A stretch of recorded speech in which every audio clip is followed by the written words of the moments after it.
Korang mesti ada member-member korang yang beli handphone yang mahal-mahal dan semata-mata nak beli handphone mahal tu sanggup berhutang, ataupun korang sendiri terlibat dengan membeli handphone secara hutang. Hari ni aku nak kongsikan dekat korang macam mana hutang phone tu boleh jadi kita kata bijak.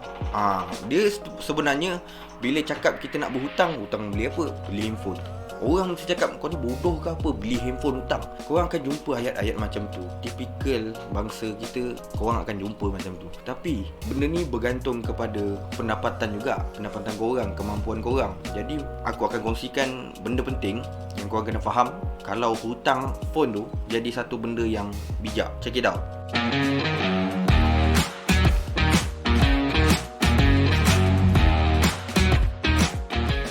Okay guys, sebagai contoh, telco kebiasaannya menjual handphone menggunakan kontrak 2 tahun dan korang akan dapat harga handphone yang lebih murah. Jadi dia ada situasi di mana korang bayar secara cash ataupun korang hutang handphone tu. Korang hutang handphone tu dalam keadaan zero interest directly daripada telco.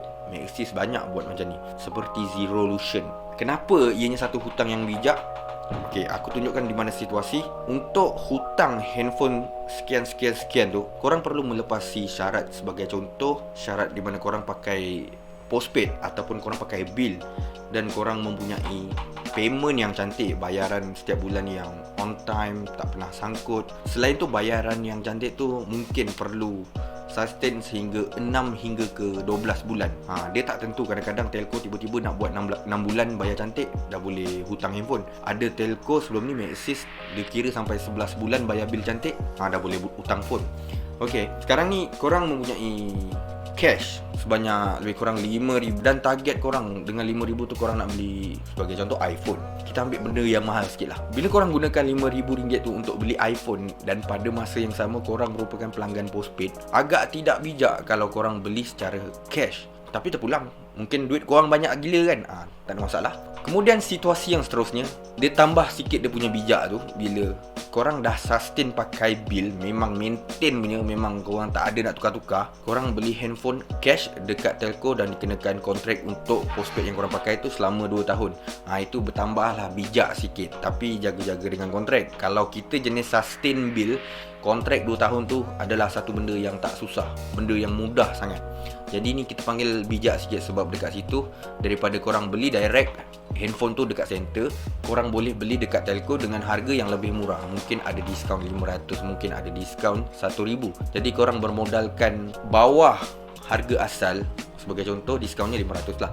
Korang cuma perlu bayar 4,500 dan maintain bil selama 2 tahun. Korang dah jimat 500 daripada cash korang. Boleh beli susu anak kot. Okey, itu kita panggil macam bijak sikit lah. Kemudian ada yang bijak lebih sikit. Sebagai contoh, situasi yang sama, ada cash RM5,000 nak beli iPhone punya pasal, dan korang seorang yang sustain guna postpaid dan bil, dan telco yang korang guna tu ada buat installment phone di mana korang kena bayar phone tu secara bulan-bulan, ataupun kita panggil secara installment.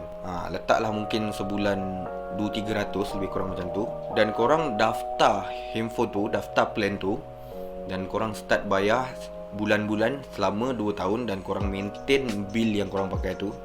Adakah ini dikatakan satu tindakan bodoh? Tak, bagi aku totally tak. Sebab ini adalah tindakan yang paling bijak. Sebab apa? Kebiasaan kalau telco buat hutang phone atau handphone bayar bulan-bulan, biasanya zero interest. Daripada korang keluarkan 5,000 korang cash korang dalam kocek tu, korang pergi bayar handphone tu, lebih baik dengan zero interest 2 tahun tu korang hutang phone tu, korang bayar bulan-bulan. Sebab kalau nak ikutkan, korang ada cash 5,000 dalam tangan tu, mungkin hasil daripada simpanan korang mungkin tak jadi masalah. Untuk bulan seterusnya korang simpan je duit 5,000 tu, korang hutang phone sama macam korang nak simpan duit 5,000 tu. Boleh faham tak? Sebagai contoh, korang simpan 5,000 tu, mungkin dalam tempoh setahun korang simpan 400-500. Apa salahnya kalau handphone tu hutang 300 sebulan, korang simpan, sebagai contoh simpan 500 kan, korang simpan 200 dan 300 buat bayar phone. Jadi simpanan korang 200. Buat macam tu. Sebab apa aku cakap ini adalah satu tindakan yang bijak? Sebab RM5,000 tu kalau korang sumbat pergi ke bank, masuk ke ASB, korang untung lagi banyak tau. Boleh faham tak? Sebab apa korang untung lebih banyak? Sebab ASB tu dia bagi dividen. 5,000 korang simpan, aku boleh cakap dalam tempoh 2 tahun, duit korang boleh jadi dekat 6,000 lah, mungkin 5,000 lebih, bergantung kepada dividen tahunan lah. Jadi daripada korang beli handphone dekat telco yang zero interest tu, bayar cash, lebih baik korang hutang dekat telco tu. Memanglah korang kena bayar bulan-bulan, bayar kena tetap bayar. Tapi dengan 5,000 cash yang korang ada, korang boleh laburkan, korang boleh masuk ASB, ataupun korang boleh gunakan untuk buat bisnes. Sedangkan benda yang korang pegang tu, cash 5,000 tu, boleh make more money from 5,000 tu. Korang boleh buat duit lagi banyak daripada tu. Kenapa korang nak just buang macam tu je 5,000 semata-mata nak beli handphone? Baik hutang dengan zero interest daripada telco. Itu tindakan bijak.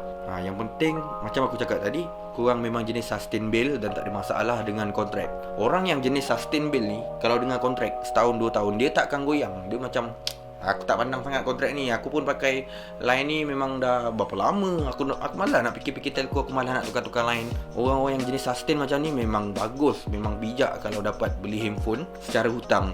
Tapi dengan syarat lah, korang dah ada duit nak beli handphone tu. Sebagai contoh, yang ni satu lagi situasi di mana korang nak beli iPhone tak ada duit, jadi korang hutang dengan telco. Itu jadi benda yang tak best. Itu yang tak patut.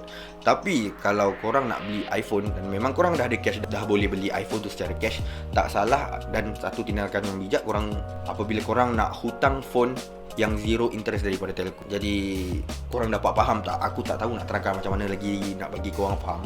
Benda ni tengok ulang-ulang lah sampai faham. Okay guys, adakah korang faham apa yang aku cuba sampaikan dalam video ni? Korang bagi tahu dekat ruangan komen di bawah. Kalau tak faham, member-member yang lain yang faham tu kasih faham yang tak faham tu. Consider to subscribe, like kalau suka, share kalau berguna. I'll see you guys on my next video. Bye.